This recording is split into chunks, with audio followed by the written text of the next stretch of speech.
Hinarang ng China Coast Guard ang mga tauhan ng Philippine Coast Guard na sasagip sa mga sugatang mangingisda malapit sa Bajo de Masinloc. Ang sinasakyan kasi nilang bangka, sumabog ang makina. Nasa frontline ng balitang yan, Simon Gualvez. Halos lumubog na ang Filipino Fishing Boat o FFB Aquio matapos sumabog ang makina nito malapit sa Bajo de Masinloc nitong Sabado ng umaga. Hinihila ng dalawang rigid hull inflatable boats ng Philippine Coast Guard ang palubog ng bangka. May sakay itong 8 Pinoy na mangingisda.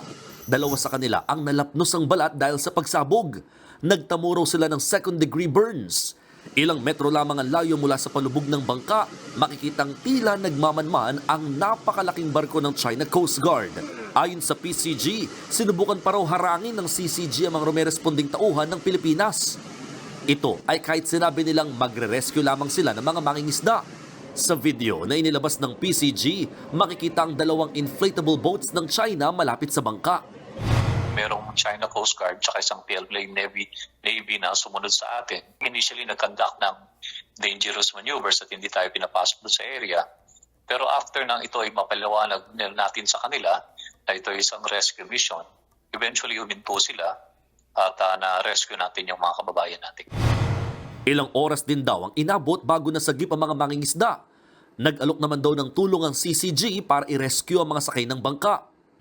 Nung nalaman nila yung rescue mission, ay they even offered help na magbaba ng kanilang mga rescue personnel. Pero siyempre, tayo na ang nag-rescue at alam naman na ng mga kababayan natin na nandun na yung Philippine Coast Guard.